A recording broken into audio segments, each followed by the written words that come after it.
Who wants to kick us off? Chris, usually it's your... Okay, I don't can seniority, we just or... check who is back this time? I think you have Tom C, Manu. Are they back in training, ready to play? Manu's got a plate on in his hand from a fracture from the World Cup, so he's going to be 4 to 6 weeks. Knowing Manu, 3 to 5. But we'll get it rescanned obviously, and the specialist will give us a go ahead. But that's going to be like Europe-ish time for Manu. Because he had a sort of a bandage on in the third, fourth playoff, didn't he? He obviously played with the problem. Yeah. And then when he got back, he re-broke it in the third, fourth playoff. So he broke it 2 games before. Played Samoa quarters, semis, and then broke it again. So that's just collateral damage playing in the World Cup, innit? So the 5 for him. I take it Tom's come back okay, is he? Yeah, he's got some issues around his body, his mechanics. He's quite a finely tuned race car, is Tom. So and because of his ability to push himself beyond the natural or the usual boundaries of human beings like ourselves, if there's something slightly wrong, the fatigue and the loading that he's able to put himself under becomes massively wrong. So we're just very cautious of making sure that he's running well and we don't overload him or overplay him. And Cobus is fine. Day we on here? It's Tuesday, isn't it? Luke Cowan-Dick is up for selection, whether or not we put him straight in. That's a big one, isn't it? But Cobus is not available at the moment. No, yeah, Cobus is available. Yeah, no, he's fine. He's passed. Sorry, Cobus hit someone from behind. It kind of hit the hip, and it cricked his neck. And he was getting that pain that you get when you get a bad neck that goes right through your head and through the eye. Have any of you ever had that before? I've had it a few times. If you get something in the base of your neck, it comes through the top of your eye, and obviously, rightly so. With how everyone is overly cautious about Ed Knox, they took him off to assess him. He passed his HIA2 straight after the game, so not concussion. And he's been fine all week. We're just looking after his neck.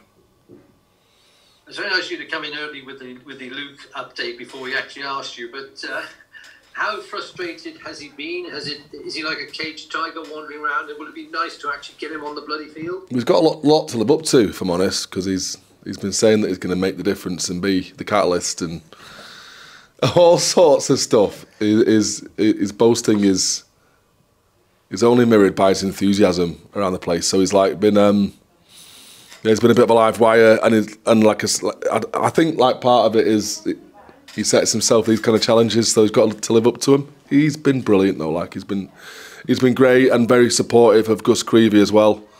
The two of them, you know, quite big personalities. Both of them run the set piece, so to speak. You know, they control the scrum, and obviously I've influenced at the back of them all. So it's been interesting to see how they've been sharing that position of dominance within the pack. Yeah, interesting, but compatible and friendly still. So long may that continue.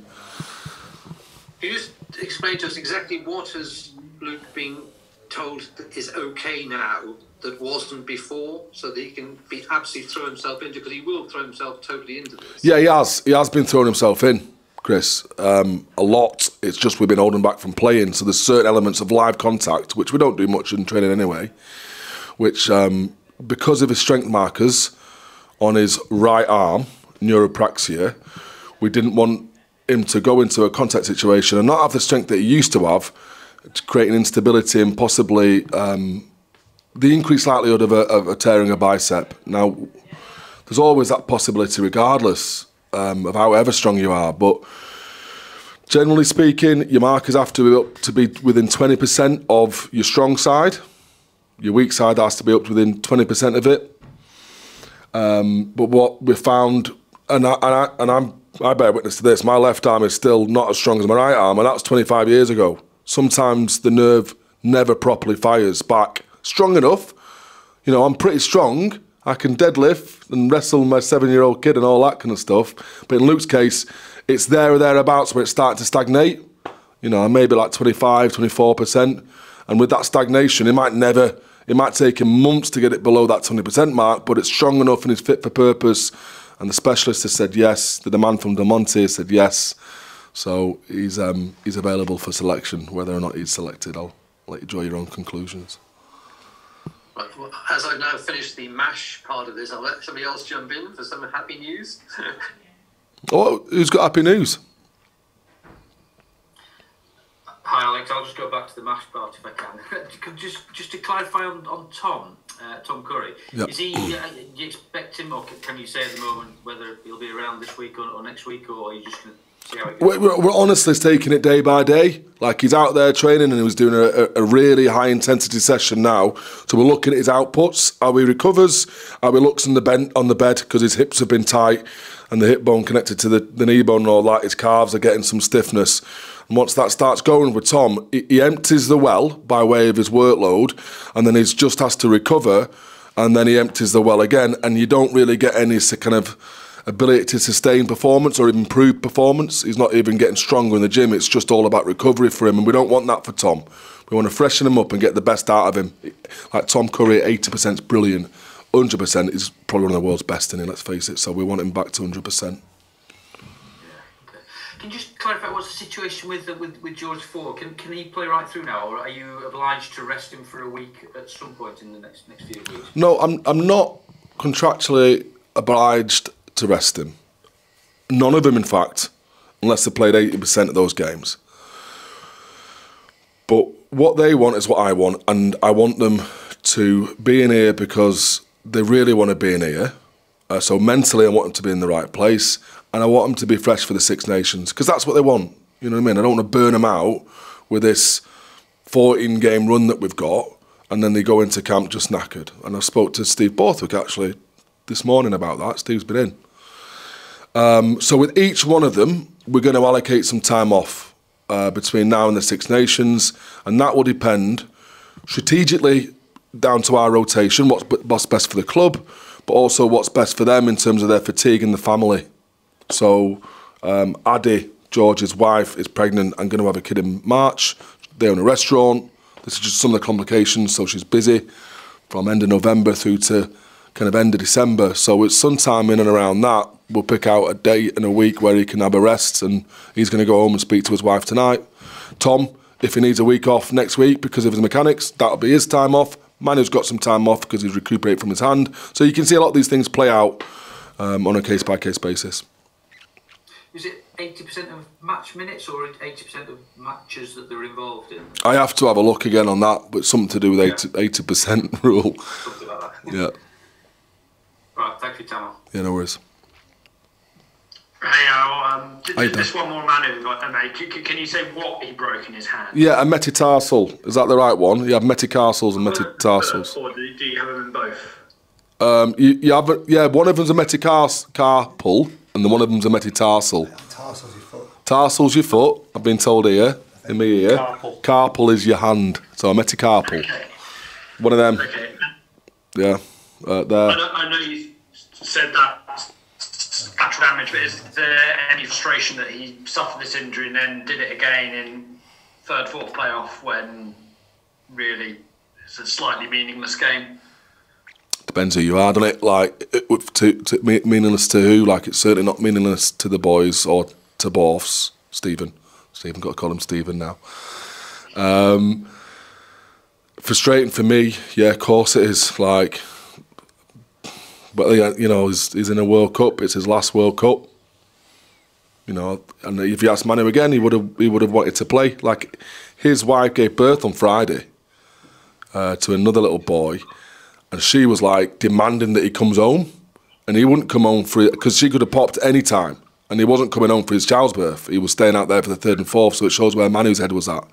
And I asked him, how was it, Manu? Like, is that you hanging up your international boots? He's like, they'll have to put me down. Physically, lethally inject me and put me down to stop me playing international rugby.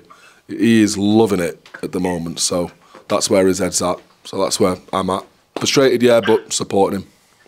And just to clarify, she gave birth last Friday. Last Friday. The Friday of the 3rd, 4th playoff. Yeah, it was last Friday. Yeah, last Friday. I think it was a week late.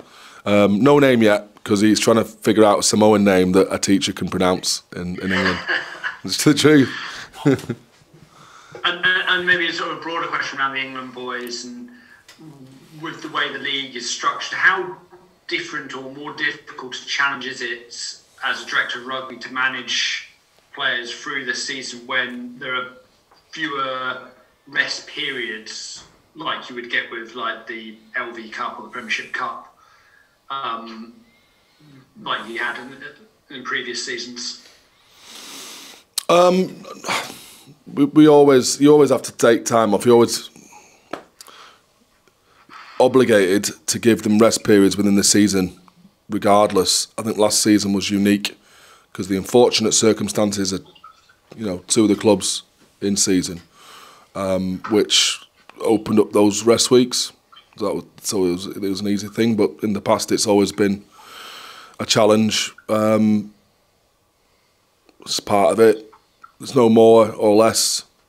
There's far worse, bigger curveballs that get banded around on a weekly basis than working out when the best rest period is for your lads to stay fresh. They're quite nice conversations, really. And this final one for me, you may not have seen that England A are coming back. They're playing a fixture against Portugal in February.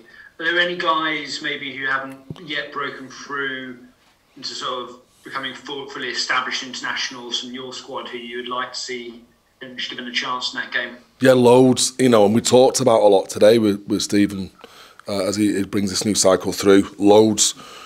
There's a real possibility that if we hit form and these guys individually hit form, we could have 8 internationals by the Six Nations, let alone Saxons players. But let's go through them. I think if Bevan Rod plays and plays well, he'll be involved. George, I think, should be involved. Manu, who's playing well, whilst they're looking for some young centres to bring through, and Tom Curry. They're the 4 that are in and around the England team as it stands. Tom Roebuck was on the peripheries, wasn't he? In the World Cup warm-up in the camp. Joe Carpenter was someone we spoke about today. Ben Curry is obviously another one who's thereabouts. These are all lads who've had a little bit of a taste. Rafi Quirk needs to get back on the scene. That could be an opportunity for him because he hasn't played a lot through multiple sporadic injuries. Johnny Hill, there's another one. Whether or not, if you're talking about new cycles and it's younger players, we've talked about 2 others of our younger locks who are both involved in the 20s.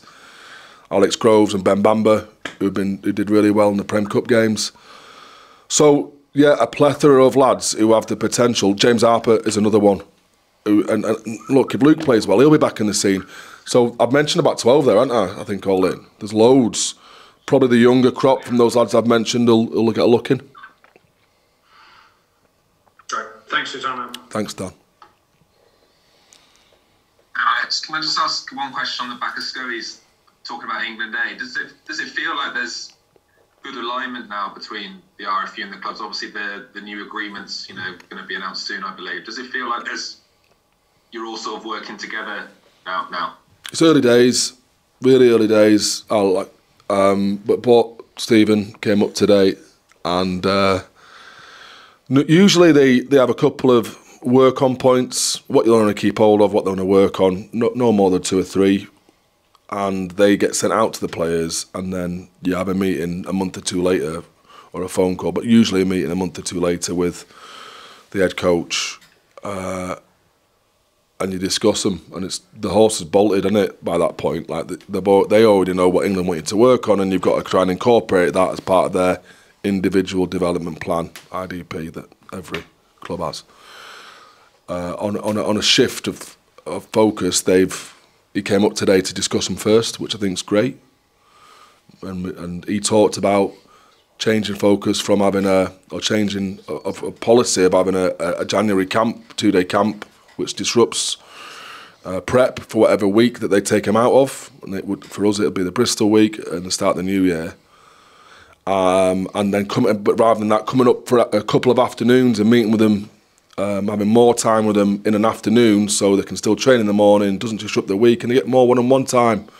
So I think that just the two initiatives that Stephen spoke about today will suggest, certainly a better relationship that is compassionate and considerate for what we have to work with, and I guess that's because he's been there more recently. So yeah, so far so good. And Pat Lambs, I think, said something today about the schedule that's coming post World Cup with how many games you've got. Obviously, in the Prem, then Europe. It's a long run. He said he's concerned by that. Is that something that you share, or is it just something that you've got to get on with? You obviously have to get on with it. I'm concerned about it. It's just going to. It's going to highlight your how good you are at planning, how good you are at the depth of your squad by way of rotation, and what you prioritise, whether it be Premiership or Europe. If you do have a few injuries and you're getting fatigued around Christmas, which every team will, I think last weekend, barring Exeter, you saw quite a heavy amount of rotation within the squads already. So I think people are already forward planning. By way of that, he's, whether it be tactical or rotation, he's played his lads through loads of pre-season games, and then the guys that have been starting came off the bench. So that's either tactical or by way of sharing the load. So I think everyone, and we have already been looking at that moving into December.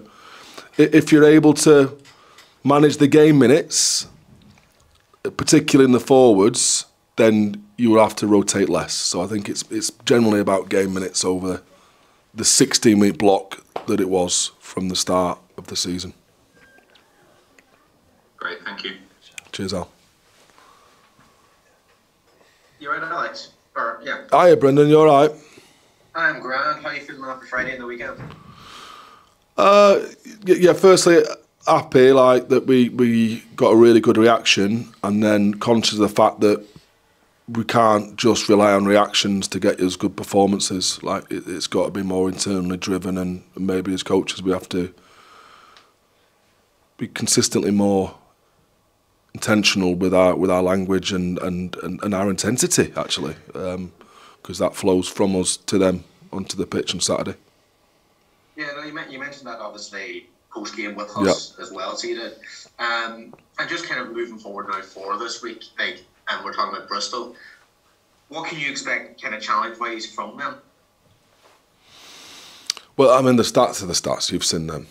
I'm not suggesting that it's as clear-cut as what the stats say, because they're a smart team, they're a well-coached team, but there's been a shift,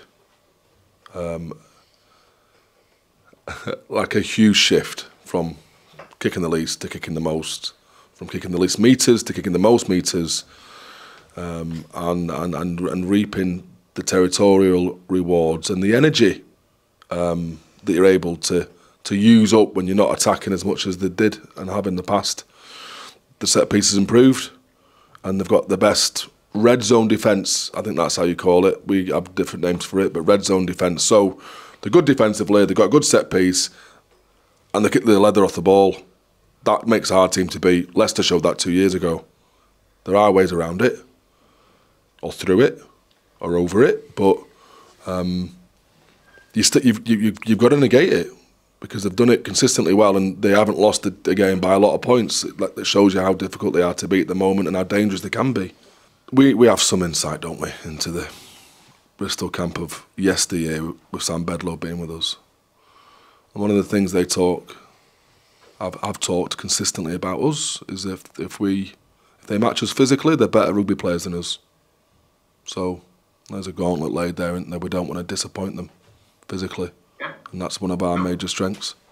I'd like to think we've got enough smart heads and experience within our three quarters now to be able to win the territory battle, and whether it be through same tactics or different ones, that is yet to be seen. But that's an interesting, the game, that part of the game, which I find really interesting because it sets you up defensively or from an attacking sense with opportunities. And the chess battle, which is underpinned by effort, which again I love about it, because it's all unseen effort a lot of the time, that occurs in the middle of the field will probably determine the game, I think. That and the physicality on the back of it. It's those two things. Set piece will have its part to play, but I include that in physicality. Yeah, no worries, Alex. Look, I'll let Paul have a word with you now. All right, thanks, boys. Cheers, lads. Hi, Alex. Hi, Paul. You all right, mate? Yeah, I'm good. You? Yeah, I'm really well. Yeah, I'm good. Yeah, been a good week so far. Good. Just want to talk to you about tackle height and a lot of the red cards in the World Cup and yellow cards that weren't upgraded. But Premiership this year, nobody's been sent off. Is that a reflection of the work that's been put in by players and coaches to get tackle technique spot on, given the consequences of a red? I think partly that, and I think maybe the needle swung too far towards tackles which were intentional and dangerous rather than just tackles which were made contact with the head. I think the needle went too far that way and has come back to a place of I wouldn't say normality, because there's still a concern that people aren't injured through eye tackles, but whereas before it was look for head contact, now I believe there's head contact, but was there signs of mitigation? And I think that's an interesting subjectivity that the refs have taken hold of to make the game better, and it is better in my mind. Yeah, because when Tom Curry got his red card early in the campaign, you suspected that had he committed that in the latter stages, he would have remained on the field, given the way mitigation was being taken into account by then. We'll never know, will we? But yeah. You suspect someone like Khaleesi in the final, for example. I suspect if that had been in the first round, he may have been a different outcome. Oh yeah, look, there's loads of shots that a year or 2 years ago would be straight red. Yeah. And I stress again, I think it's a healthy thing, not negligent in any way, but we're starting to understand the type of collision that causes injury, the type of collision that is preventable through a change in body height, and those which aren't, for all the reasons for mitigation that are out there, and there are many, aren't they? It's not just north south dropping your body height. There's east west. There's other players that coming into it. There's all of that kind of stuff. There's late changes of movement which affect tackle height as well. Yeah, because even Sam Kane's in the final. He was upright. There was no attempt to wrap or dip. But the change of direction was so sudden and stark that he wasn't expecting to make the challenge, I suspect. But he's got a split second to react. Yeah, going to get low in that time. Yeah. No, not at all. It was something that I mentioned 2 years ago, because they were only looking for mitigation, like head-on collisions. I'm like, well, when a nippy guy who's short, like an Aaron Reed, steps at late notice, your automatic reaction is to stick an arm out, isn't it? And then you catch head and neck. So we've and Cobus Fisa got sent off against Northampton for exactly that thing at the start of last season. I think now, and it's not even dangerous. It's not going to cause injury, but it is head contact. So I think now there's an awareness that if that does happen, then to what extent did he have time to drop the body height? It's the old adage, but I think it's a positive thing for the game. I've been saying it for ages. And in the community game this season, as they brought in the reduced tackle height, do you see that coming into the professional game in time? And should it? I don't know. I don't know. I would not like to see that in the game personally, but then I'm wired different to some people. having said that, my wife wouldn't like to see it in the game. She loves the physicality, the physical nature of the game, and it's very difficult to get two-man shots in if you're both looking to go below the hips. And I hasten to add, if we're looking to reduce concussions, it's the tackler that receives more concussions than the ball carrier. So you're putting yourself in harm's way of hips, knees, you know, and any kind of protective arm there from the ball carrier. So I don't think it's going to make the game any safer. But you know, a little bit of knowledge. I don't know all. I haven't done the research. I just hear the stats. So I will defer to the experts who obviously spent countless days studying this. Yeah, I mean, you look at old Sam Underhill's many concussions, and they've all been when he's tackling at low height and you're getting a hip or knee in the head. That's exactly it. Yeah, that's exactly it. One quick last thing, Alex, before you go to be bored in your meeting. You were mentioning you having a chat with Steve Bolton. Do you sense there'll be a change of emphasis with England from the Six Nations onwards, or will it be pretty much more the same? No, yes, I sense there will be a change in emphasis. He talked about on the second meeting, which is mid-January, that he'll be delivering that to the players by way of what they're going after, a couple of focus points, and how they're going to move the game forward. They're still in the process of reviewing the World Cup. And I mean, they finished third, but did you get any indication from him that he was, you know, far from being satisfied with that? He just sees it as a start for him. Yeah, exactly that. Like he was handed a team, inherited a team late on, wasn't he?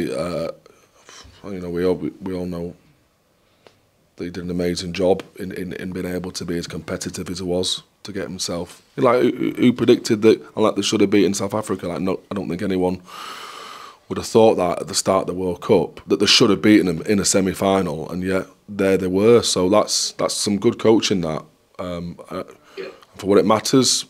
I know he worked unbelievably hard, and the coaching staff. I've just seen Richard Wigglesworth as well. He's come down to watch training. You know, I wouldn't say it wrecked him, but it really, really pushed him to the ends of their limits, physically, mentally, to be able to get what they got out of that team. I am pretty impressed with them.